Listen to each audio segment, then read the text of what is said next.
रेशम बाग करके एक गांव में एक ढाबा रहता है। उसके मालिक का नाम देशमुख था। वो अपने ढाबे पर हर प्रकार के वेज नॉन वेज आइटम बनाकर आने वाले को सर्व करते रहता था।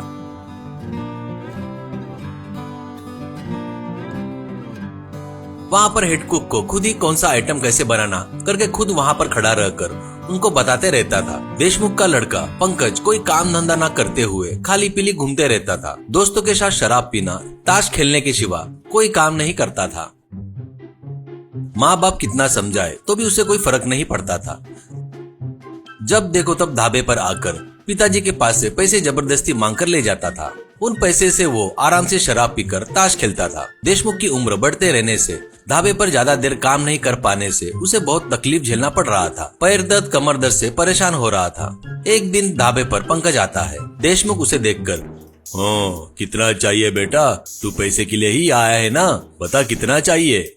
वो, नहीं पिताजी, मैं पैसों के लिए नहीं आया हूँ। इतने दिनों से जो मैं गलती कर रहा ना, मैं जान गया हूँ। अब से अपना ढाबा मैं ही देख लूंगा। अब से आप घर पर ही आराम करो, ऐसा कहता है देशमुख। सच में क्या बेटा, मुझे यकीन नहीं हो रहा है। बहुत खुश हूँ मैं आज तो बेटा, पर तुमको खाना बनाना नहीं आता ना, कहता है तो पंकज। खाना बनाने वालों को इतने सालों से आप सिखाए ना, वो होता नहीं क्या पिताजी? मैं धीरे धीरे सीख जाऊंगा पिताजी। पहले आप आराम करो, चिंता मत करो, सब मैं देख लूंगा, ऐसा कहता है। उस दिन से देशमुख घर पर ही आराम करने लगा। पंकज ढाबे को अच्छे से चला रहा था। एक दिन रात में पंकज के दोस्त ढाबे पर आते हैं।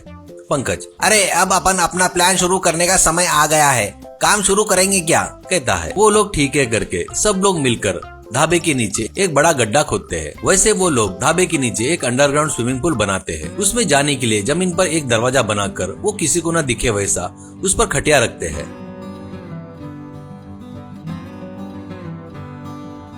उस दिन से कुछ लड़के ढाबे पर आकर पंकज से बात करते थे, उसे पैसे देते थे। वो उनको लेकर इधर उधर देखकर खटिया उठाता था। वो लोग दरवाजा खोलकर नीचे जाते थे। नीचे पंकज के दोस्त उनको शराब, नशीले पदार्थ देते थे।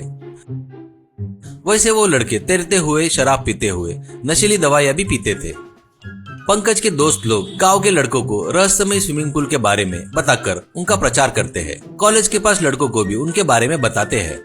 वो बात रहस्य ही रखना करके बताते थे। उस तरह से वहाँ पर नशीली दवाई के लिए लड़के और लड़कियां बहुत ज्यादा आने लगे। वो लोग उस स्विमिंग पूल में तैरते हुए नशीली दवाई मिली हुई शराब पीते थे। उस गांव में बहादुर नाम का एक धनवान रहता है। उसको लड्डू करके एक लड़का था। इस बीच लड्डू में बहुत बदलाव देख रहा था। बहादुर डोलते हुए घर आए लड्डू को देखकर पत्नी से, इस बीच इसमें बहुत बदलाव आया है, क्या हुआ रे करके डांटते हुए पूछता है तो वो सब कुछ झूठी बोल रहा था। ये आखिर में क्या कर रहा है, किसके साथ घूम रहा है, पता करना पड़ेगा, ऐसा कहता है। वैसे अगले दिन बाइक पर कॉलेज जा रहे लड्डू को बहादुर उसके कार से पीछा करके नजर रखता है।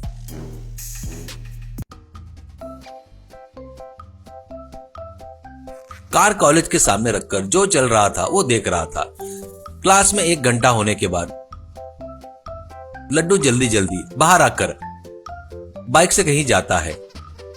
बहादुर उसके पीछे जाता है। बाइक ढाबे के पास आती है। लड्डू पंकज से कुछ बातें करके उसको पैसे देता है। पंकज इधर उधर देखकर खटिया उठाता है। लड्डू दरवाजा उठाकर नीचे की ओर चला गया। बहादुर तुरंत पुलिस को फोन लगाता है। सर, यहाँ पर एक जगह नशीली दवाई मिलने वाली जगह मुझे दिखी है, इसलिए मुझे शक हो रहा है, आप तुरंत यहाँ पर आ जाओ, ऐसा कहता है। 10 मिनट में पुलिस ढाबे के आगे पहुंच जाते हैं। पुलिस को देखकर पंकज भागने जाता है तो वो लोग उसे पकड़ लेते हैं।